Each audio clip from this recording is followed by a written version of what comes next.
Kita harapkan ada kondusif semuanya dan sementara itu kuasa hukum Komjen Budi Gunawan menilai gugatan pra-peradilan sah meski tidak tercantum dalam KUHP. Namun peneliti hukum dan kebijakan Indonesia menentang hal ini. Gugatan pra-peradilan penetapan tersangka Komjen Budi Gunawan dinilai kuasa hukumnya sah dilakukan meski jenis pra-peradilan ini tidak tercantum dalam Kitab Undang-Undang Hukum Pidana atau KUHP. Arianto optimis hakim akan mengabulkan gugatan Komjen Budi Gunawan dan tidak mengesahkan status tersangka. Karena hakim itu boleh saja mengembangkan hukum ya, karena tidak hanya terbatas pada hukum tertulis gitu. Sehingga dia boleh mengembangkan di luar itu sepanjang itu menurut dia masih berdasarkan keadilan gitu.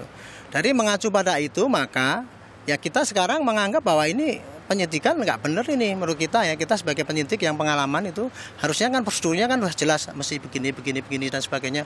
Saksi belum diperiksa dan sebagainya. Nah kita anggap itu pasti melanggar.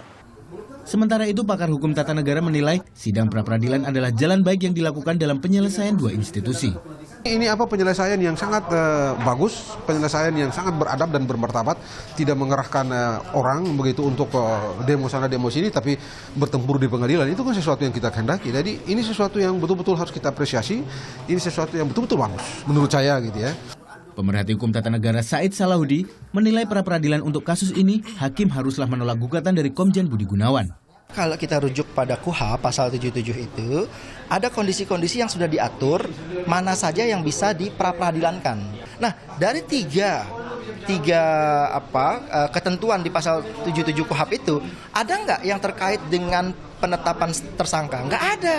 Karena tidak ada, maka menurut pendapat saya, penetapan status Budi Gunawan sebagai tersangka oleh KPK tidak bisa menjadi objek yang diperiksa di dalam proses pra-peradilan. Namun peneliti hukum dan kebijakan menilai tidak adanya jenis pra-peradilan ini dalam KUHP tetap menjadikan gugatan tidak berdasar. Kalau dikabulkan jelas menurut saya kecil kemungkinannya ya. Bahkan bisa dikatakan tidak ada gitu karena memang undang-undang secara tegas mengatakan objek penetapan tersangka itu bukan objek pemeriksaan pra-peradilan gitu.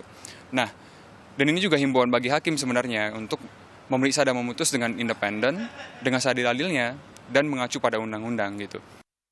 Sesuai KUHP pasal 77, sidang pra-peradilan hanya berwenang memeriksa sahnya penangkapan atau penahanan, sahnya penghentian penyidikan atau penuntutan, dan ganti kerugian dan arbitrasi yang perkaranya tidak diajukan ke persidangan. 13 Januari lalu, KPK menetapkan Budi Gunawan sebagai tersangka korupsi setelah Presiden Joko Widodo dan DPR mengajukannya sebagai calon tunggal Kapolri. Selanjutnya Budi Gunawan melayangkan gugatan pra-peradilan pada KPK pada 19 Januari lalu. Budi Gunawan dibantu oleh Divisi Hukum Mabes Polri serta tim hukum pribadi. Untuk memenangkan gugatan pra-peradilan, KPK perlu 2 alat bukti untuk menunjukkan penetapan tersangka yang sesuai prosedur.